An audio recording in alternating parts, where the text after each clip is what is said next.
Bonjour à tous, bienvenue sur l'investisseur en direct, votre webinaire pour suivre l'actualité des marchés. Mon collègue qui me suit toujours, Yuri Huygen de l'investisseur. Bonjour Yuri. Bonjour Tara, tout va bien? Ça va très bien et toi?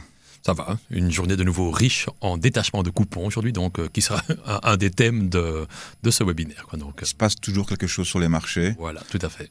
Alors au sommaire aujourd'hui, l'actualité des marchés évidemment. Ensuite le thème c'est le détachement des dividendes, des coupons de dividendes et leur impact sur le cours de bourse de ces actions. Question lecteur, on va se pencher sur entre autres Azelis et le coupon payé par Engie. Et alors on va évidemment aborder le portefeuille puisqu'on a un vrai portefeuille investisseur et les sélections d'achat actives, entre autres Ackermans Van Aren, GIMF, Eurazeo, ABN et EVS. Alors on va passer directement à l'actu des marchés. On ne va pas traîner aujourd'hui parce qu'on a beaucoup de choses à voir. Tout à fait, Tara.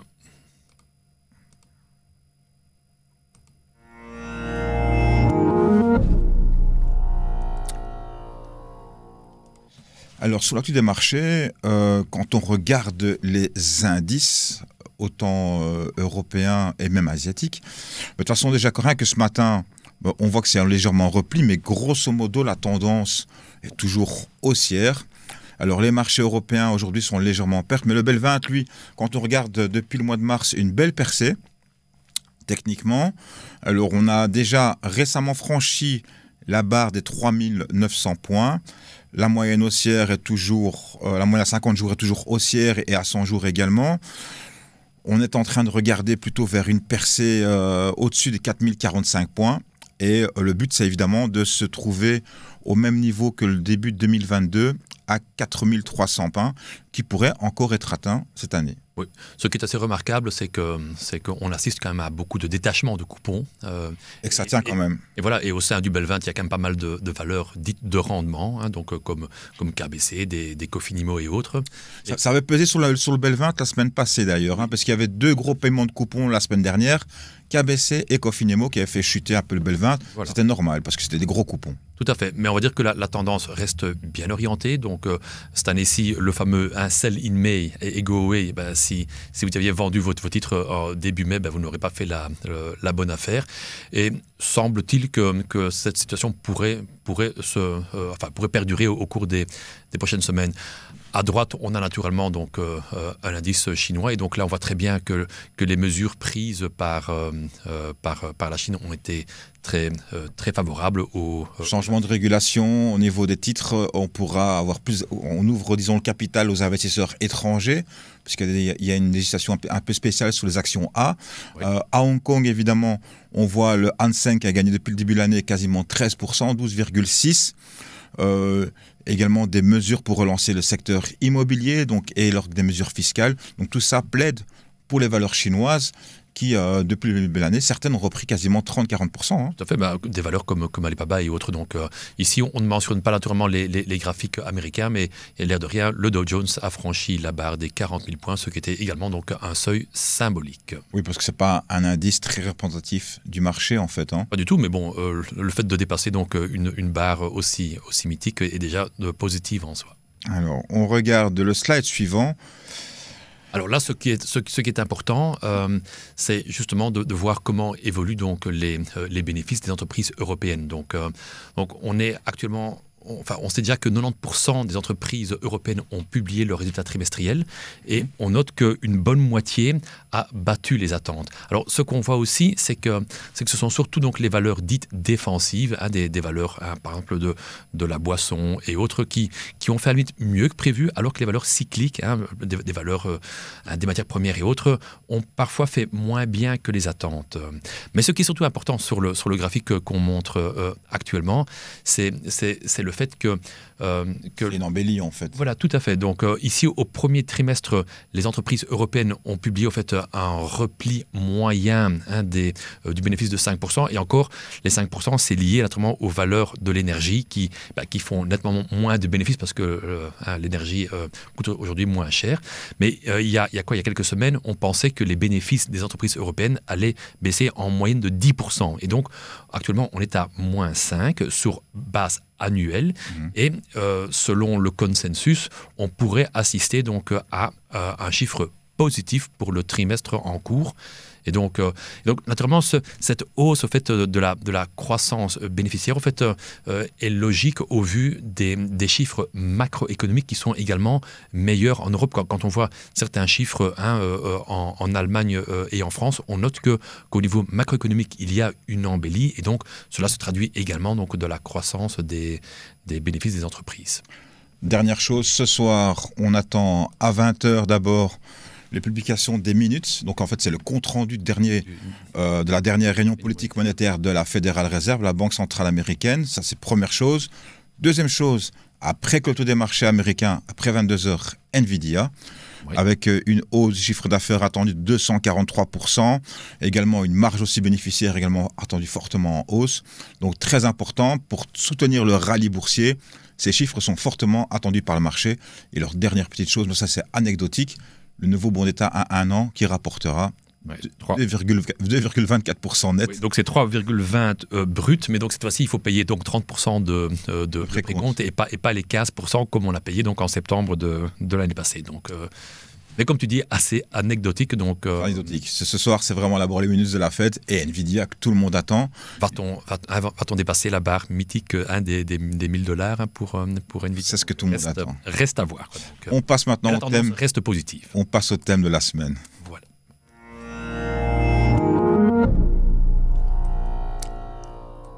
Alors, faut-il acheter juste avant le détachement du coupon, oui ou non? On a regardé plusieurs titres. Grosso modo, en fait, c'est la saison des dividendes. Alors, évidemment, c'est le cas d'ailleurs aujourd'hui pour EVS, VGP, Euronav et Inclusio. Souvent, la question se pose, surtout si le dividende est important. Alors, on l'a vu, en général, par exemple, on parle d'entreprises souvent d'offices pétrolières ou du tabac qui sont des habitués du genre, de verser des gros dividendes. Mais surtout sur la bourse de Bruxelles, Euronext Bruxelles, on est habitué, avec les sociétés immobilières réglementées, certainement depuis que les cours de bourse ont baissé, d'avoir des gros dividendes, 7% brut en moyenne sur les sociétés immobilières. Oui, il y en a même certaines qui offrent carrément 9 ou 10% brut. Finalement, on est quasiment à 10% brut. Voilà. Et donc, la question se pose chaque fois de savoir s'il faut vendre le titre juste avant le détachement. Par exemple, le titre Euronav, fallait-il le vendre avant le gros coupon ou pas? On a 4,57$ brut, quasiment 4,20€, on va dire. Oui, en euros, quoi, donc. Mais il y a 90% qui est du capital. Voilà.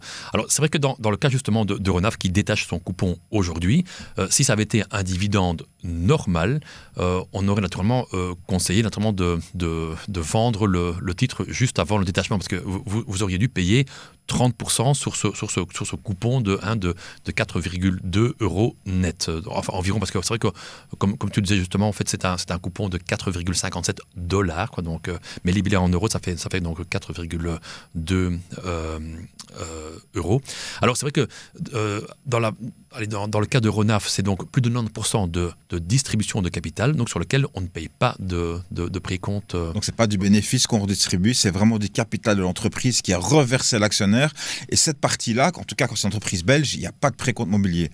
C'est vrai que si on ne payait déjà rien que le précompte mobilier belge, on serait à 30% sur les 18% qu'ils vont payer comme rendement dividendaire. Donc dans ce cas-là, c'est déjà intéressant en fait de vendre naturellement le titre juste avant le détachement de coupon, parce qu'il y a déjà donc 30% de précompte mobilier à payer sur le dividende de 18%. Alors quand on regarde le slide, on a pris vraiment quelques exemples bien précis. On en a pris 4. On a pris Smart Photo, Xior, Proximus et Bois Sauvage qui versaient des gros dividendes. On voit le cours avant, qui soit ex-dividende, parce qu'il y a 2 dates à retenir. Ex-dividende, c'est là que le coupon est détaché. Okay. Et puis le paiement de coupon qui arrive des fois, souvent quelques jours après, mais des fois ça peut prendre 1 mois. Et alors là, on voit la différence le jour avant l'ex-dividende et puis le jour après, quand c'est ex-dividende, qu'il y a en général une baisse qui est quasiment du montant brut du dividende. Voilà, on le voit dans le cas par exemple de Proximus. Donc le jour avant le détachement du coupon, on était à 7,5 €. Donc le jour du détachement, on est retombé à 6,96, mais comme on voit sur ce slide, depuis, le titre est remonté à 7,25 €. Donc c'est toujours très dangereux de vouloir vendre un titre en se disant, tiens, je vais l'acheter le jour du détachement du coupon.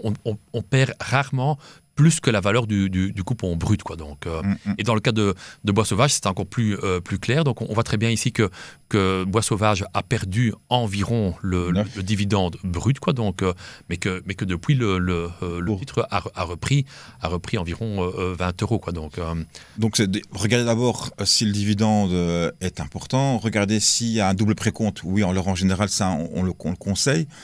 Regardez aussi les frais. Si ça vaut la peine au niveau des frais. Parce que si c'est pour rentrer, sortir à 1% ou 0,75 plus la TOB, en fait, finalement, c'est pas intéressant. Achat-vente, finalement, on perd aussi 1 ou 2% des fois. Et puis, c'est la liquidité du titre. Parce que ça joue aussi. Si un titre est très liquide comme Proximus, c'est un titre qui est un peu moins liquide comme Bois Sauvage, ça joue aussi. Tout à fait. Moi, je dirais simplement, si on prend l'exemple justement des CIR qui offrent donc un rendement dividendaire d'environ 7%, je dirais que dans ces cas-là, je ne serais pas tenté de vendre juste avant le détachement du coupon. Par contre, on voit très bien que les semaines qui précèdent le détachement du coupon, on voit que le titre a tendance à grimper. Donc des CIR... Toi, tu suis vraiment le secteur immobilier pour l'investisseur. Chez nous, on est 7-8 analystes. Et en fait, toi, tu suis vraiment le secteur immobilier. Et tu me disais, souvent, en général, entre 10 et 8 semaines auparavant, ça commence à remonter. Même celle qui distribue un dividende complètement décalé, comme c'était Ascensio qui distribue en décembre, je crois. Non, distribue en février, quoi. Donc, mais là, oui, à partir de décembre, ça commence à monter, mais voilà, ça distribue en février. Voilà, donc il faut généralement acheter ce genre de valeur, allez, on va dire un bon 2 mois avant le détachement du coupon. Et c'est là qu'on voit que le titre s'apprécie en vue du détachement du coupon. Et puis alors là, une semaine avant, évidemment, c'est trop tard. Hein. Oui, tout à fait, quoi. Donc, mais donc dans le cas des CIR, moi je ne le ferai pas, quoi. Donc prenez le coupon, et généralement on voit également donc un rebond du titre, donc à l'image de Xior qui après le détachement du coupon, c'est bien apprécié. D'ailleurs, au niveau des CIR, tu m'avais signalé quelque chose sur Montea. Alors, c'est vrai que Montea, on en a en portefeuille, quoi. Donc, et ce matin, en fait, Montea annonçait qu'ils allaient offrir donc un dividende optionnel. Donc, vous pourrez donc choisir soit le cash, donc 3,74 €, soit des nouvelles actions donc qui vous seront proposées donc aux alentours de 76 €. Donc on en a pour le portefeuille de l'investisseur, et donc nous on optera donc pour le dividende sous forme d'action, parce que on reçoit justement donc des nouveaux titres, donc avec une belle décote. D'ailleurs, on a eu une question qui est rentrée en direct. Quel est d'ailleurs votre avis sur les bons d'État révélés? Donc ce mercredi, on avait dit, donc 2,23, c'est 2,23 net, c'est ça? C'est 2,23 net de nouveau à 1 an. Enfin, c'est même 2,24 net. 2,24 net. Hein. Bon, on va dire que c'est pas trop mal. Bon, c'est déjà un peu plus que ce que offrent les banques chaque mois avec leurs émissions obligataires. Mais ce ne sont pas encore des conditions qui vont nous inciter donc à promouvoir ce. Ça dépend aussi. Ouais, si maintenant on a des petits moyens, on peut trouver facilement des comptes épargne qui donnent ce genre de taux, mais attention toujours à la prime de fidélité. Hein. Oui. Parce qu'avec les calculs. Ce qu'on pense aussi, c'est que naturellement les banques, quand ils verront ces chiffres, vont naturellement essayer de faire un peu mieux que ce que offre le bon d'État, mais ce ne sont pas encore vraiment des conditions qui nous incitent donc vraiment à mettre l'accent sur ce produit de placement. On va passer aux questions de lecteurs maintenant. Oui, Tara.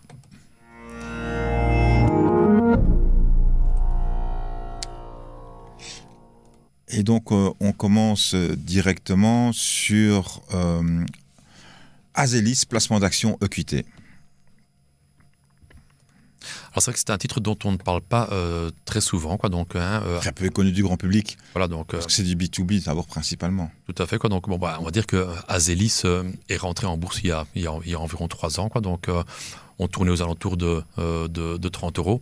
À la limite, on se demandait, tiens, pourquoi est-ce que Azelis est rentré à la bourse de Bruxelles alors qu'il est détenu donc en grande partie par le groupe de private equity donc suédois, donc EQT, quoi. Donc il a de rien en fait. Azelis, c'est pas une petite valeur, hein. Quand c'est rentré en bourse, ça valait 6 milliards d'euros. On va dire que depuis, l'évolution n'a pas été très bonne parce que bon, EQT a beaucoup. Hein. EQT, c'est un groupe qui est vraiment investi dans des entreprises non cotées. Et le but, c'est vraiment de faire croître ces entreprises et puis de les mettre en bourse. Et quand elle introduit ces entreprises en bourse, c'est de prendre son bénéfice. Ben oui, en fait, il y a aussi une petite histoire. Donc, on dit que EQT, donc, avec un autre actionnaire de référence, a acheté Azelis à l'époque pour environ 1,8 milliard. Et donc, il voulait que ça rapporte au moins environ 5-6 milliards. Donc, et c'était donc plus ou moins le cas quand ils ont introduit. Non, Belle l'a mariée, on la met belle et puis on l'a introduit en bourse. Et puis on l'a introduit en bourse, quoi. Donc, alors ici, c'est vrai qu'il y a quelques semaines, EQT avait dit, bah, tiens, on a 48% dans Azelis, donc ce distributeur de produits chimiques. Là, donc, et puis il disait, voilà, on aimerait nous défaire de notre participation. Naturellement, s'ils avaient vendu les 48%, bah, le repreneur aurait dû légalement lancer une OPA sur... Parce que dès qu'on a plus que 30% sur Euronext Bruxelles ou un Euronext, on doit lancer une OPA. Voilà, donc ils auraient été obligés de lancer une OPA sur Azelis aux mêmes conditions que ce que EQT aurait perçu comme montant. Mais finalement, EQT a décidé simplement de vendre quelques titres en bourse. Donc, il les a vendus à 19 euros, ce qui était quand même une belle décote par rapport au cours actuel, quoi. Donc, et donc, le titre a logiquement donc, reculé.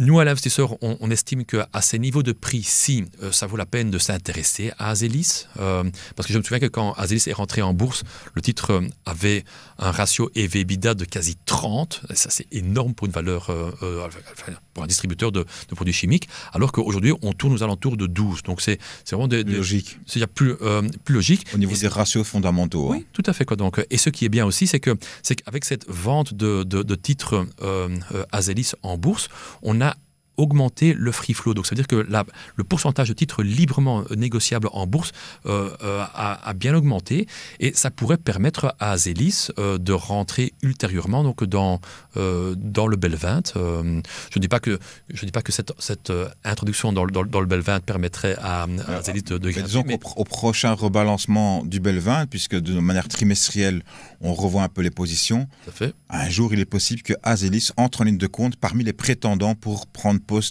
position, en tout cas dans le BEL 20, et devenir membre à part entière du BEL 20. Voilà, tout à fait. Donc, et donc, c'est aussi une des raisons, on va dire, avec la baisse du cours, cette prévision d'une possible entrée d'Azelis dans le BEL 20, qu'on a relevé notre recommandation donc, à C+. Donc on conseille de prendre une petite position dans ce titre. Question de lecteur suivante. Le coupon annuel d'Engie, comment ce dividende sera-t-il taxé? Ou est-il taxé? Oui. Alors, c'est vrai que là aussi, généralement, on a chaque fois donc, des réponses, on va dire, différentes de la part des courtiers et banques belges. Alors, il faut savoir que, naturellement, Engie ne nous a pas facilité la tâche. Donc il paye un dividende de 1,43 € et une partie est une réduction de capital, donc à savoir 0,625. Et donc, en fait, la question se posait de savoir, tiens, est-ce que l'actionnaire belge va-t-il payer donc un double précompte sur la partie réduction de capital? Et donc, ce n'est pas le cas pour 4 banques, donc Keytrade, BNP, ING et Bolero ne taxent pas, donc il y aura pas la réduction de capital. Par contre, Saxo le fait. Donc nous allons inciter donc Saxo à revoir sa position, quoi. Donc souvent les brokers étrangers qui prennent pas la peine de regarder vraiment la valeur, les locaux domestiques regardent vraiment et ils font la différence entre le capital et la partie vraiment dividende, bénéfice pur. Tout à fait, quoi.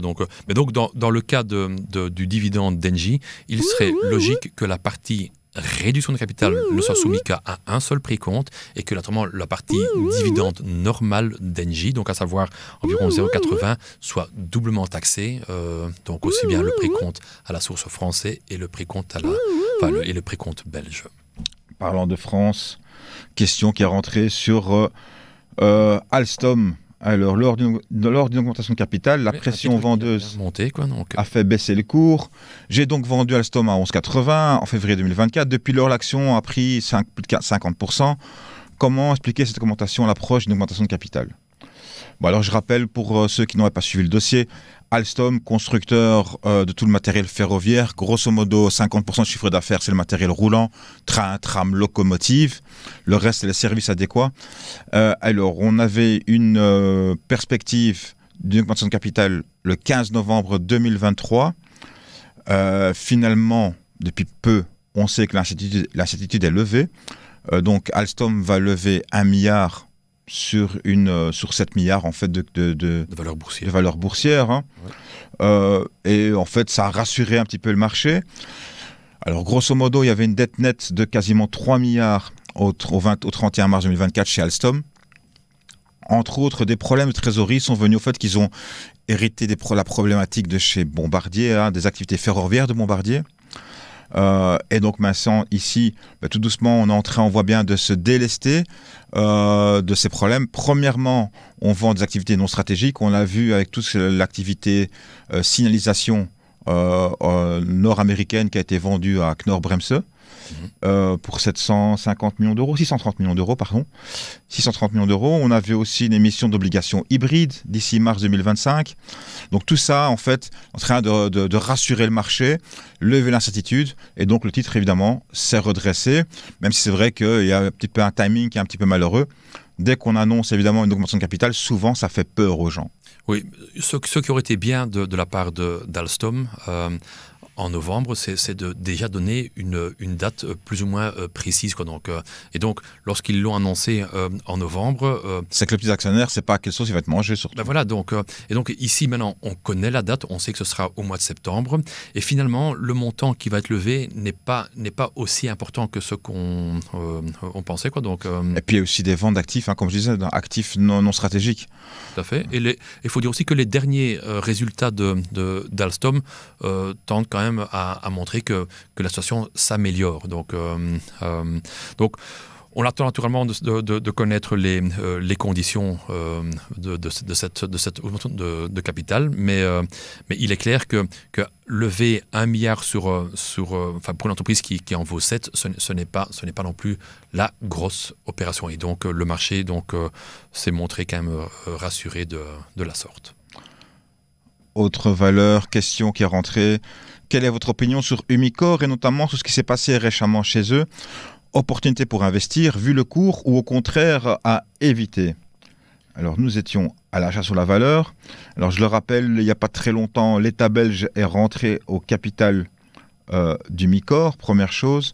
Et deuxième chose, directement après, on a vu très peu après, on a vu une démission du CEO d'Umicore. Évidemment, pas mal, ça lève le flou sur pas mal de choses. On a entre autres vu le cours qui a souffert du ralentissement en fait, de l'électrification des véhicules, tout simplement. On voit que ça prend du temps, qu'il n'y aura pas des véhicules électriques partout tout de suite. Or, l'ancien CEO avait un petit peu misé le paquet sur l'électrification du parc, des parcs de véhicules automobiles, en tout cas européens. Entre autres, des investissements et des dépenses en capital, par exemple sur une usine de recyclage de batteries, ouais. Qui maintenant, évidemment, est mis entre parenthèses. On met le pied sur le frein. Hein. J'ai quand même l'impression que Umicore revient donc chaque mois, donc à moins que ce soit toujours le même téléspectateur qui nous pose la question, quoi. Donc, alors c'est un titre qui a assurément du potentiel, mais c'est vrai que, comme on l'avait dit aussi, on n'aime pas trop ces entreprises où l'État a mis son doigt dedans. Donc, ouais. Parce que ça pourrait naturellement retarder certaines décisions. On va dire que Umicore est assurément une entreprise qui a de l'avenir, mais je pense qu'il y a de nouveau pas mal de flou autour de cette entreprise. Et donc la question se pose de savoir si le rebond va être pour pour tout de suite, j'ai du mal à le croire, quoi. Ouais, nous, on avait dit en fait que la question des batteries, maintenant, c'est vrai, est en suspens, mais en fait, les autres divisions justifient, n'empêche, une prise de position et la valorisation actuelle et génère assez de bénéfices. Donc, on maintient notre recommandation d'achat, mais toujours à moyen à long terme, on l'avait dit, c'est pas avant 2025, 2026 au plus tôt. C'est normalement un dossier qui pourrait bien se porter, mais surtout en 2025. Donc il n'y a pas vraiment de hâte à acheter, mais c'est un titre qui pourrait faire la différence donc l'année prochaine.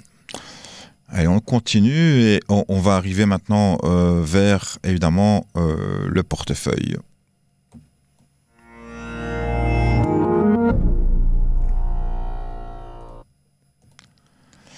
Et on commence par les holdings Ackermans, Van Aren et GIMF. Tu commences avec Ackermans ? Oui, on va dire que c'est un peu dommage au niveau timing, mais on va dire que Ackermans publiera donc un update demain. Naturellement, Ackermans, c'est surtout DEME et les banques, Banque d'Elon et Banque Van Breda. Quand on voit l'évolution de cours de DEME et les résultats publiés par DEME, on peut partir raisonnablement du principe que l'update d'Ackermans sera positif. Je note également que le titre Ackermans n'a quasi rien fait ces dernières semaines par rapport à l'évolution de cours de DEME qui a quasi pris 50% depuis le début de l'année. Et je pense honnêtement que les deux banques, Banque d'Elon et Banque Van Breda, pourraient afficher de très bons résultats. C'est ça qui pousse souvent en tout cas, que les investisseurs voient à travers Ackermans, c'est aussi entre autres cette activité bancaire qui a bien performé et qui est en forte croissance. Tout à fait, quoi. Donc, et je pense aussi qu'une banque comme Banque Van D'Elon devrait annoncer encore une poursuite de l'augmentation des moyens qu'elle gère pour ses clients, quoi. Donc Ackermans est assurément une valeur qu'il faut avoir en portefeuille, une belle valeur buy and hold, comme on dit. Alors on avait aussi GIMF en portefeuille. Je rappelle, une des premières sociétés d'investissement belge. Alors ici, en fait, on a vu le gouvernement flamand qui est sorti, qui a vendu sa participation. Il y a quelques semaines, et donc ça a été bouclé tout récemment. Donc, ouais. À Works Invest. Alors Works Invest, c'est qui ? C'est la maison mère de SD Works. Notamment, entre autres. Donc pour tout ce qui est service RH, ressources humaines, avec 5 millions de travailleurs, entre autres comme clients indirects, on va dire. Alors ici, la participation a été vendue, tu m'avais dit, à 48,3. 48,3, alors que maintenant on est légèrement en dessous, donc le gouvernement flamand a fait une bonne affaire. Et donc voilà, sortie de ce portefeuille. Je rappelle, il y a quand même 3 quarts de sociétés qui sont de nos côtés, dans GIMF.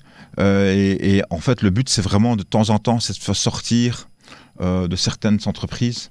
C'est un portefeuille qui contient environ 60 positions, quoi. Donc, et à partir du moment où plusieurs groupes de private equity disent que 2024 semble être une bonne année pour réaliser... Vendre ses participations comme equity. Voilà, notamment, quoi. Et en plus, dedans, il n'y a pas... Parce que souvent, malgré tout, on pense c'est souvent trop belge, mais dedans, finalement, il n'y a pas que du belge, ou au contraire, il n'y a qu'un tiers, un quart qui est belge. Le reste, il y a un quart d'Allemands, 20% de Français, 15-20% de Pays-Bas, et puis le reste du monde, c'est moins de 10%. Donc c'est pas que belge. Non, tout à fait, quoi. Donc, et on va dire qu'à ces niveaux de cours-ci, on paye actuellement un peu moins de la valeur intrinsèque. Alors qu'il y a quelques années, donc on payait même une prime pour ce genre de valeur. Donc GIMF reste assurément aussi une belle valeur de long terme pour le portefeuille. Autre holding qu'on va aborder maintenant, c'est Eurazeo, holding française qui maintenant fait la gestion de tiers quasiment. Oui. D'actifs. Gestion d'actifs pour tiers. Alors, c'est vrai que Eurazeo était remonté tout récemment à environ 86 €. Donc, puis il y a eu un détachement de coupons, mais depuis le titre a perdu, on va dire, environ une dizaine d'euros. Selon nous, c'est pas justifié. Alors c'est vrai que quelque part, le hic chez Eurazeo, c'est que c'est un groupe on va dire, assez flou dans le sens où Eurazeo a un propre portefeuille qui vaut un peu plus de 100 €. Et puis, il gère, comme tu l'as dit, Tara, donc, il gère également donc, environ 25 milliards pour compte de tiers, donc sur lequel il se fait des commissions. Il y a une commission de rémunération de gestion. Voilà, tout à fait. Et naturellement, ce sont ces commissions qui servent également donc, à payer le dividende d'Eurazeo. Et à partir du moment où on sait que Eurazeo veut doubler la taille de ses avoirs gérés, quoi, donc les AUM, hein, actifs sous gestion, assets under management. Voilà, donc on peut partir aussi du principe que les commissions qu'il va générer dans 5 ans seront aussi le double de ce qu'il réalise aujourd'hui. Donc, on reste naturellement donc, positif sur Eurazeo qui, d'une part, se négocie avec une décote par rapport à sa valeur intrinsèque et qui, d'autre part, va voir donc, les commissions sur ces patrimoines gérés probablement également doubler au cours des 5 prochaines années. Donc profitez de cette baisse de cours sous les 80 € pour prendre également une position dans Eurazeo si vous n'en avez pas encore. Une question qui est rentrée sur tout à fait autre chose. Que pensez-vous de Markel Group, un mini Berkshire Hathaway? Merci. Oui, alors c'est un titre qu'on ne suit pas ce titre. Qu'on ne suit pas. Titre américain. Alors c'est vrai que Markel Group en fait est un groupe dans lequel effectivement Berkshire Hathaway avait. Le ticker c'est MKL, c'est coté sur le NYSE à Wall Street. Tout à fait quoi. Donc alors c'est vrai que c'est un titre que Berkshire Hathaway n'a pas eu longtemps en portefeuille. En fait, Markel est on va dire un groupe d'assurance, donc, mais qui suit un petit peu le même style de modèle que Berkshire Hathaway. Et c'est vrai que il faut savoir que par exemple, Berkshire Hathaway a l'habitude de racheter ses propres actions si ses propres actions cotent aux alentours de 1,2 fois la valeur comptable. Et donc, dernièrement, en fait, Markel avait un ratio cours-valeur comptable d'environ 1,4, 1,45. Et donc, Berkshire Hathaway se disait, tiens, je vais m'en séparer parce que justement, le titre a fort bondi. Donc, c'est vrai qu'on cite de temps en temps Markel comme étant un mini Berkshire. Donc, je vous invite simplement donc, à aller voir le titre sur des sites comme Finance Yahoo. Donc, mais je pense honnêtement que si on veut suivre la politique de Warren Buffett, il y a toujours moyen d'acheter les actions B de Berkshire Hathaway et de ne pas forcément s'intéresser à Markel. On va passer au slide suivant. Et là, on va avoir quelques réactions de cours un peu décevantes dans le portefeuille. Moi, je vais commencer directement par EVS. Alors, le groupe spécialisé dans tout ce qui est imagerie vidéo, évidemment, qui avait annoncé avoir bien démarré l'année avec un chiffre d'affaires de 180 à 195 millions d'euros attendus pour l'année 2024. Souvent, c'est une action en fait qui profite des années paires, connue pour avoir les événements sportifs, Euro, JO, Mondial, Coupe du Monde, enfin, et autres. Sauf que ici, c'était une confirmation de la prévision antérieure. Avec également une prévision de bénéfices, un EBIT de seulement de 38 à 45 millions d'euros, ce qui paraissait quand même assez prudent puisque l'an dernier c'était de 41 millions d'euros alors que les analystes s'attendaient plus. Ils s'attendaient quasiment à 47 millions d'euros, 46,6. Normal, je veux dire, s'ils font 41 millions de bénéfices une année impaire, il est normal de faire bien plus de bénéfices lors d'une année paire. En louant leur studio, en louant leur camion vidéo, entre autres, ces spécialistes qui s'est fait connaître avec la vidéo pour le ralenti, évidemment, et sa technologie, normalement devrait bénéficier de tous ces événements sportifs et, entre guillemets, augmenter son bénéfice annuel. Donc, c'est pour ça que le titre, entre guillemets, a baissé. On notons quand même, Tara, aujourd'hui que le titre se négocie ex-dividende. Donc là, allez, on va dire que la baisse du titre ces derniers jours n'est pas seulement liée donc, à ces mauvaises nouvelles, mais également donc, au coupon. Au détachement du donc peut-être à regarder de nouveau, en tout cas c'est intéressant, aux valorisations actuelles. Nous en tout cas en portefeuille on en a. Tout à fait, quoi. Donc, et je veux dire, ça reste une belle valeur de fonds de portefeuille. Je pense aussi que le management de VS est connu pour être très prudent dans ses prévisions. Moi, je ne serais pas étonné que d'ici les résultats semestriels, il y ait donc un relèvement des prévisions. Parce que je pense effectivement que le consensus des analystes qui tourne aux alentours de 47 millions, il serait logique que ce consensus soit au moins dépassé cette année-ci avec tous les événements sportifs attendus pour l'été. Moi, je me rappelle, un de nos analystes avait été sur place à une des dernières réunions. Oui. Il avait été très, très, très, très positif, d'ailleurs. Hein. Ça reste des beaux produits, donc, et une structure bilantaire saine. Donc, je veux dire, tous les éléments sont là pour mettre ce titre en avant. Et donc, si vous ne l'avez pas en portefeuille, profitez de ce repli pour en acheter. Ouais, Geert avait été sur place. Geert Metz, on lui fait d'ailleurs un grand coucou. Il avait été sur place, il avait été vraiment enthousiaste. Autre valeur, ABN AMRO. Oui. Alors, une baisse... Aussi une baisse. Hein. On va dire une baisse qui peut surprendre dans le sens où ABN AMRO a quand même publié des résultats qui étaient largement supérieurs aux attentes. Mais ce qu'on aime bien de la part des banques, c'est que les banques se rachètent. Hein. Donc, je rappelle quand même que la plupart des banques se négocient sous la valeur comptable. Dans le cas d'ABN AMRO, on parle de 26,52 € par action. Donc ça veut dire que le titre ABN AMRO cote largement sous cette valeur comptable. Et donc, tous ces rachats d'actions sont naturellement créer de la valeur actionnariale. Quoi. Donc, mais il est vrai que ABN AMRO a annoncé lors de la publication de ses résultats trimestriels que son ratio CET1, donc en fait c'est un ratio de solvabilité. Hein. Voilà, donc important. N'était que de 13,8%. Donc c'est largement suffisant, mais en fait, il ne pouvait pas donc annoncer un nouveau plan de rachat d'actions. Et ça a un petit peu déçu le marché parce que ils viennent de boucler un programme de rachat donc d'environ 500 millions. Et je pense que le marché aurait bien voulu que ABN AMRO annonce un nouveau plan, ce qui ne fut pas le cas. Mais il est clair que ABN AMRO est une de ces banques qui se négocie donc avec un ratio cours, valeur comptable relativement faible. Et donc, là aussi, l'État néerlandais est encore fortement présent. Hein. Tout à capital, on a plus de 40%. Tout à fait. Donc de présence entre 40 et 50%. Encore de présence du gouvernement néerlandais. Alors, il y a encore une question qui est rentrée. Intéressante. Simple, mais intéressante. Au niveau des ETF et des plans d'épargne. Que pensez-vous des versements mensuels dans des ETF versus des versements mensuels dans des plans d'épargne de type SICAV, cordialement?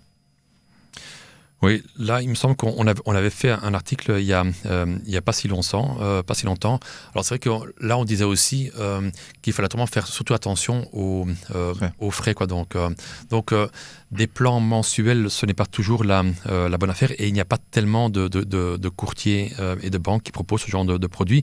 Sur les ETF. Oui, et donc on a plutôt tendance à dire qu'il est préférable de regrouper ces versements et de le faire à la limite que tous les 6 mois. Quoi. Donc, tous les 3 mois. Ouais.